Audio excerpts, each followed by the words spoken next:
créer un agenda. Par défaut, vous avez votre propre agenda qui a été créé, qui s'appelle Mon Agenda, qui est ici. Bon, là, je l'ai appelé Xavier. Et puis, vous allez pouvoir créer d'autres agendas.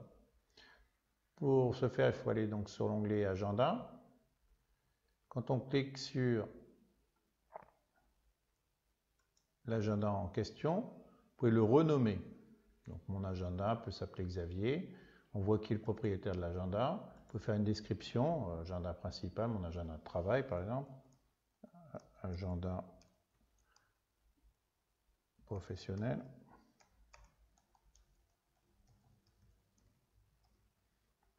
Par exemple, le lieu,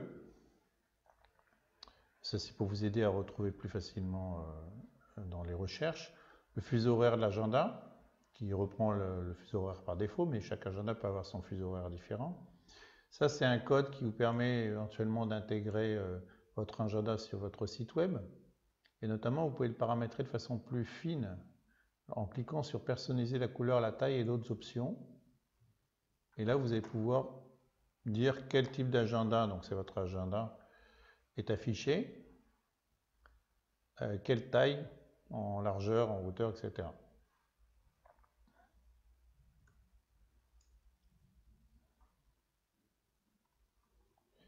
Voilà. Alors après, vous avez l'adresse URL de l'agenda, l'adresse URL privée, exporter l'agenda et supprimer l'agenda. Donc ces outils sont un petit peu plus compliqués. Alors l'adresse URL de l'agenda, ça vous permet de communiquer cette adresse si vous avez rendu votre agenda public.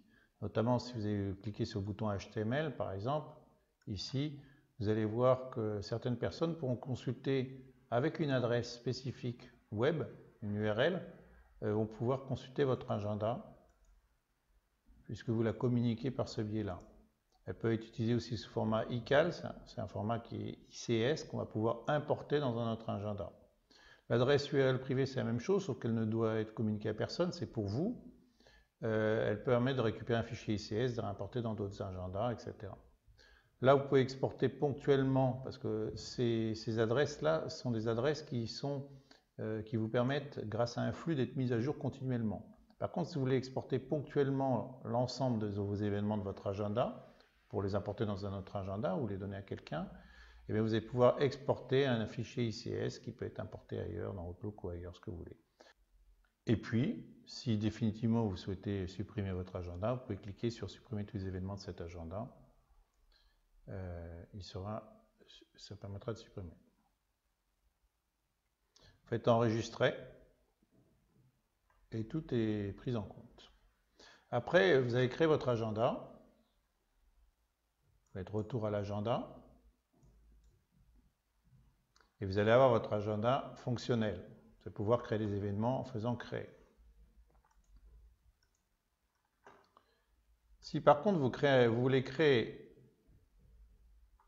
un deuxième agenda, en dessous de votre agenda principal, Xavier, bon là vous en avez plein d'autres, vous allez faire créer un agenda et vous allez remplir de la même façon un nouvel agenda, en le nommant différemment bien évidemment, etc. Et vous cliquez sur le bouton créer un agenda. Maintenant on va reprendre l'agenda sur lequel on était, l'agenda Xavier, paramètres, agenda, Xavier. On a un deuxième onglet intéressant qui est comment partager cet agenda. Donc cet agenda, vous pouvez le rendre public. Ça veut dire qu'effectivement le lien vers HTML qui va vous permettre de donner une adresse publique et permettre aux autres d'accéder à votre agenda sera fonctionnel.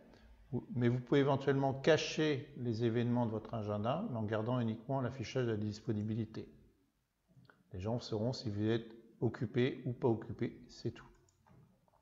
Si vous le rendez public, tout en sachant que si vous n'avez pas communiqué l'adresse web ou l'ICS, personne ne le retrouve. Si vous le rendez public, l'agenda, vous allez pouvoir ajouter certaines personnes qui vont pouvoir l'afficher dans leur propre agenda. Alors comment ces personnes vont pouvoir l'afficher? En étant invitées. Donc il faut saisir l'adresse email de la personne.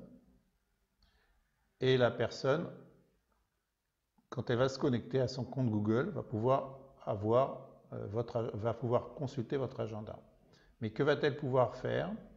Alors par exemple, si je prends ici xavier.lair@gmail.com, celui-là, il a l'autorisation d'apporter une modification gérer le partage, c'est-à-dire la totalité de l'agenda, puisque c'est cette adresse mail qui gère cet agenda. Par contre, si je communique mon agenda à une autre personne, ici, par exemple, l'agenda est communiqué à Ariel Fu, qu'est-ce que je lui autorise à voir? Elle peut voir tout le détail des événements. Elle pourrait ne voir que les informations de disponibilité. Ici, vous voyez dans le menu déroulant, vous allez de l'action la plus restreinte à l'action la plus complète. Restreinte, on ne voit uniquement les infos de disponibilité. Là, on voit tous les détails, mais on ne peut pas modifier l'agenda. Là, on voit les détails, mais on peut modifier l'agenda, c'est-à-dire que la personne a la possibilité de gérer en même temps votre agenda. C'est une co-gestion de l'agenda en quelque sorte, même si vous êtes propriétaire de l'agenda. Et la dernière action qui est encore plus importante, c'est que non seulement on peut modifier, mais la personne peut aussi repartager l'agenda à une autre personne.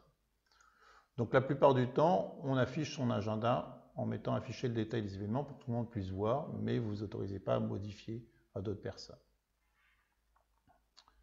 Voilà, donc ça c'est très intéressant. Si un jour vous voulez supprimer le partage de cet agenda avec une personne particulière, vous pouvez cliquer sur la petite corbeille ici et retirer le partage de cet agenda. Maintenant, on va passer aux notifications. Alors l'onglet notifications va vous permettre d'afficher tous les paramètres liés aux informations qui vous sont communiquées par email, par pop-up, etc., c'est-à-dire les notifications. Alors voyons en détail un peu quel type de notification peut-on avoir. La notification par SMS a été supprimée par Google puisqu'il considère que les notifications maintenant apparaissent directement sur le smartphone par la barre de notification. Donc vous avez deux notifications possibles actuellement, c'est une notification par email et une notification par pop-up.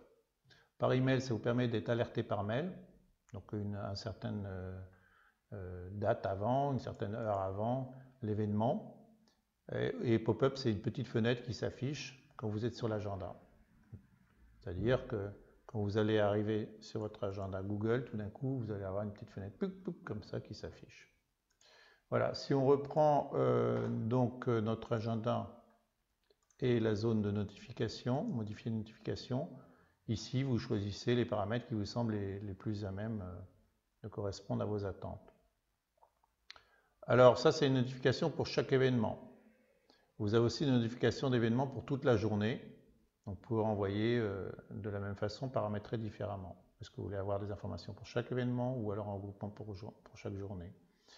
Vous voulez savoir aussi pour chaque événement de façon un peu plus détaillée, est-ce que ce sont des nouveaux événements, des événements modifiés, des événements annulés, des réponses aux invitations?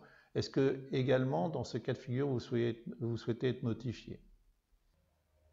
Alors par exemple, si je souhaite annuler un événement, est-ce que je vais recevoir un mail que j'ai annulé cet événement? Des choses comme ça. Est-ce que si j'ai modifié un événement, est-ce que je le reçois aussi par mail? Parce que certains modifient leur agenda et puis lisent plutôt leur mail et ça leur fait une sorte de rappel. Voilà. Une fois que tout est bien paramétré, n'oubliez pas d'appuyer sur le bouton Enregistrer. Il arrive bien évidemment de supprimer des événements et Google conserve un onglet, dans un onglet spécifique qui s'appelle Corbeille, les événements que vous avez supprimés pendant 30 jours. C'est une sorte de sas de sécurité et vous allez pouvoir restaurer ces événements-là en cliquant sur la case à cocher, faire restaurer les événements sélectionnés.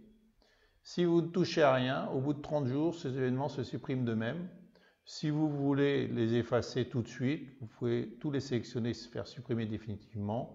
Et si vous voulez en supprimer un en particulier, vous pouvez tout à fait l'effacer en sélectionnant cet événement-là.